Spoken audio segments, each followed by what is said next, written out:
ومولانا محمدا عبده ورسوله صلى الله تعالى عليه وعلى آله وصحابه وبارك وسلم تسليما كثيرا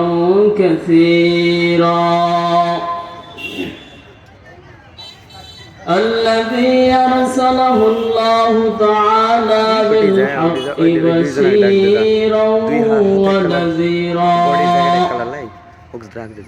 وداعيا إلى الله بإذنه وسراجا منيرا فأعوذ بالله من الشيطان الرجيم بسم الله الرحمن الرحيم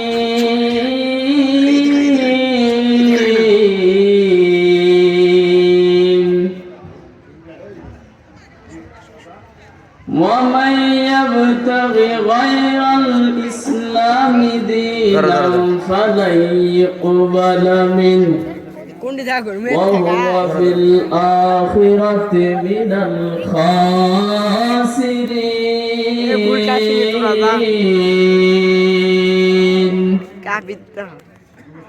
وقال رسول الله صلى الله عليه وعلى آله وسلم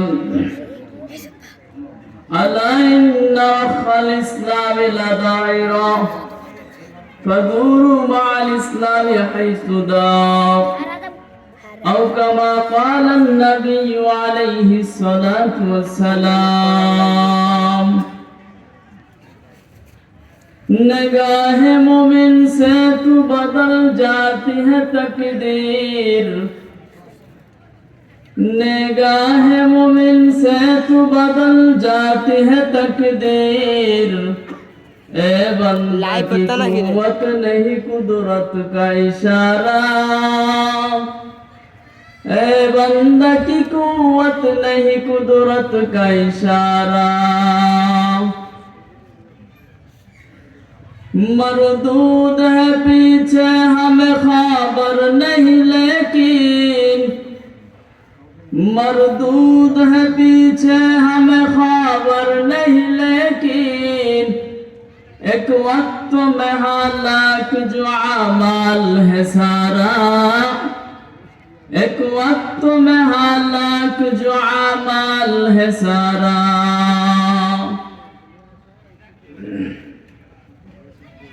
আলহামদুলিল্লাহ আল্লাহ পাকের লক্ষ কোটি শুকর ও সুজুদ যে মহান সুবহানাহু ওয়া তাআলা আমার মতো গুনাহগারকে কোরআন হাদিস থেকে সহিহ রূপে কিছু কথা বলা আপনাদের মতো নেককার মুত্তাকি পরহেজগার আকলমন্দ ব্যক্তিদেরকে সেই কথাগুলো শ্রবণ করার তৌফিক এনায়েত করছেন ওই আল্লাহ সুবহানাহু ওয়া তাআলার দরবারে আমরা শুকরগুজার হই যে মহান সুবহানাহু ওয়া তাআলা সমস্ত আশিকিন যাকিরিন মুহিব্বিন মুআজ্জাম মুহতারাম 10 মায়ের 10 সন্তানকে একই সামিয়ানার নিচে জুটে মিলে বসার তৌফিক দান করছেন সকলের জবানটা উঁচু করে দিয়ে কালিমাতুশ শুকর আদায় করে সকলেই বলি আলহামদুলিল্লাহ লক্ষ কোটি দরুদ ও তাসলিম বর্ষিত হোক সাইয়্যিদুল মুরসালিন রাহমাতুল লিল আলামিন শফিউল মুযলিমিন দু জাহানের বাদশা কাউনাইনের সরদার আকা নামদার তাজদারি মদিনা হযরতে মুহাম্মদুর রাসূলুল্লাহ সাল্লাল্লাহু আলাইহি ওয়া আলিহি ওয়াসাল্লামের উপর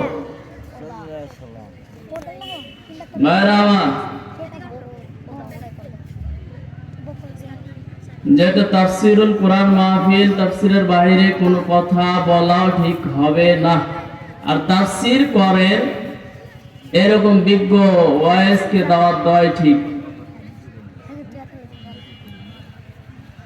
আল্লাহ পাক সবাইকে বোঝার তৌফিক এনায়েত করুন। দুনিয়াতে আমরা যারা আছি, একটা সময়ে দুনিয়ার পিছে আমরা ছিলাম না, আবার অচিরে একটা সময় আসতেছে যে দুনিয়ার পিছে আমরা কেউ থাকবো না।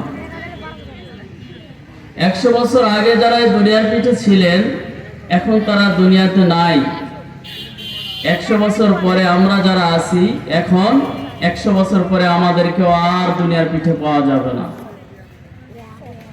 তো এই ছোট্ট জীবনটাকে গড়ার মাধ্যমে পরকালে যাইতে হবে, অন্যথায় এই ছোট্ট জীবনকে গড়া ছাড়া যদি ওই পারে যায়, আপনার আমার জন্য শাস্তির ব্যবস্থা করা আছে। ঠিক তেমনই ভাবে হযরতে বেলাল রাদিয়াল্লাহু তাআলা আনহু 100 বছরও তিনি হায়াত পাননি, অথচ তার জিন্দেগির মধ্যে যদি তাকায়, তিনি তার এই ছোট্ট জিন্দেগিটা আল্লাহর জন্য গড়াইছেন। যেমন আল্লাহর নবী সাল্লাল্লাহু আলাইহি ওয়াসাল্লাম যখন মেরাজে গেছেন, তখন কার জন্য খসখস করে আওয়াজ হয় কদমের।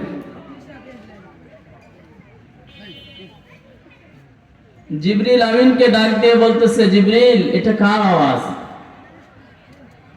বলে দুনিয়াতে বেলাল চলতেছে, তার আওয়াজ এটা। তো পয়গম্বর আরবি সাল্লাল্লাহু আলাইহি ওয়াসাল্লাম আবার যখন জমিনে আসছেন, বেলাল রাদিয়াল্লাহু তাআলা মায়ার নবীকে ডাক দিয়ে বলতেছেন, পয়গম্বর আমার এই মর্যাদা পাওয়ার কারণ হতে পারে আমি যখন ওযু করি সাথে সাথে 2 রাকাত নামাজ পড়ি। পয়গম্বর বলতেছেন, হয়তো এই আমলের বদলায় আজকে তোমাকে এত বড় মর্যাদা দান করা হয়েছে। কিন্তু এই বিষয়টা আমি অন্যভাবে বুঝি। যখন আল্লাহর নবী জান্নাত জাহান্নাম ঘুরে দেখতেছেন, বেলাল রাদিয়াল্লাহু তাআলা আনহু হয়তোবা ভাবতেছেন যে ওমরও জানে না আপনি কোথায়, আবু বকরও জানে না আপনি কোথায়, ওসমানও জানে না আপনি কোথায়, আলী রাদিয়াল্লাহু তাআলা আনহু জানে না আপনি কোথায়। কিন্তু আমি বেলাল কালো হতে পারি, হাবশী হতে পারি, কৃতদাস হতে পারি, তুকমা হতে পারি, অনারব হতে পারি, আমি বেলালকে ফাঁকি দেওয়ার কোনো সুযোগ নাই।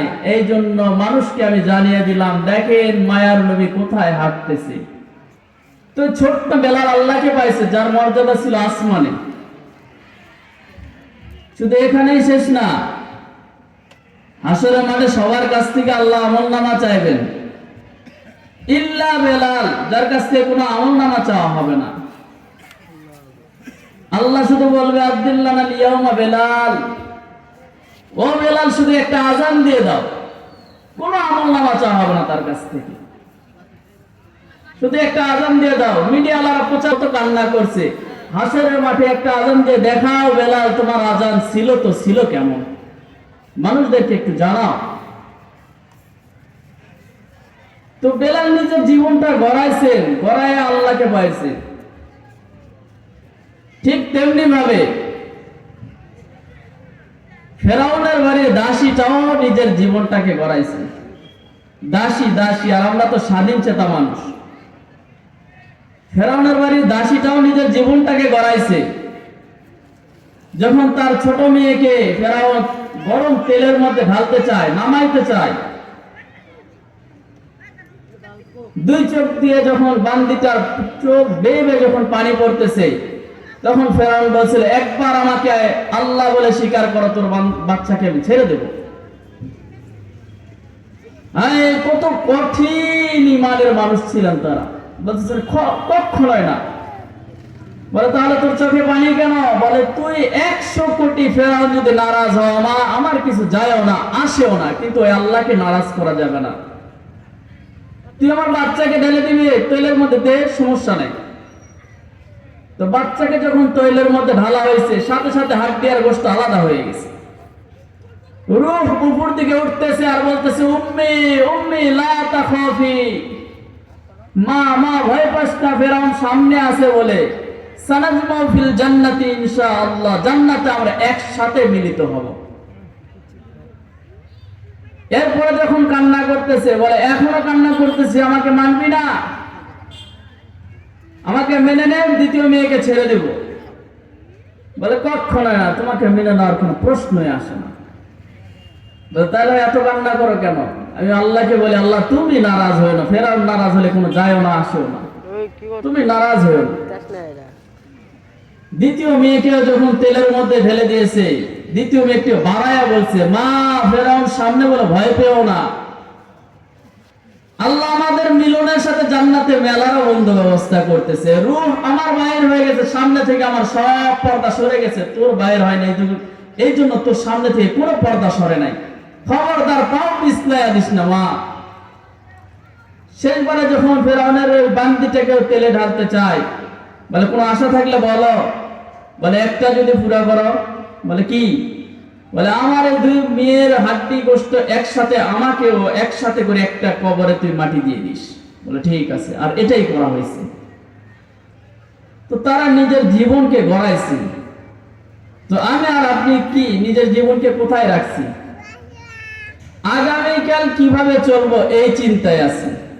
আমার এক নিঃশ্বাস যদি এখন সার্সি পরেরটা উঠাইতে পারবো কিনা এই চিন্তা আমার আর আপনার নাই, বিলকুলই নাই। যদি থাকতো আগামীকাল কি করবো এই চিন্তা আপনার মাথায় আসার কথা ছিল না। তো যে দুনিয়াতে এখন আমরা আছি, একটা সময় দুনিয়া আমরা ছিলাম না, আবার একটা সময় আসতেছে দুনিয়ার পিঠে আমরা থাকবো না।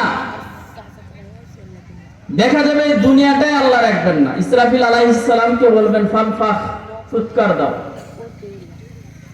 ইসরাফিল আলাইহিস সালাম বলবেন কাম নাফখাতানি ইয়া রাব্বি, আল্লাহ ফু দিব তো কয়টা দেব? আল্লাহ বলবেন নাফখাতান ওয়াহিদা, একটা দাও, দুইটা দেওয়ার কোনো প্রয়োজন নাই। আমার নওগাঁ জেলার মানুষ হয়তো আপনারা মনে করবেন এক ফুতে কি হবে, ঠিক না? হয়তো আপনারা মনে করবেন আমাদের এত বড় বড় বিল্ডিং এক ফুতে কি উড়ানো সম্ভব? না না না, আল্লাহ রাসূল আমাদেরকে জানিয়ে দিয়েছেন ফাইদাস সামাওয়াতু ওয়াল আরদ ওয়া মা ফীহিন্না তাকুনু হাবাম মানসুরা, এক ফুতে আসমান জমিনের মধ্যে যা কিছু থাকবে সব তুলার মতো নিঃশেষ হয়ে উঠতে থাকবে। সব তুলার মতো নিঃশেষ হয়ে উঠতে থাকবে, কিচ্ছু থাকবে না, দুনিয়ায় থাকবে না। কোন দুনিয়াতে আমরা এত অহংকার করতেছি, এই দুনিয়াটাও কি থাকবে না। এই জন্য আল্লাহ আপনার আমার দৃষ্টি আকর্ষণ করছেন।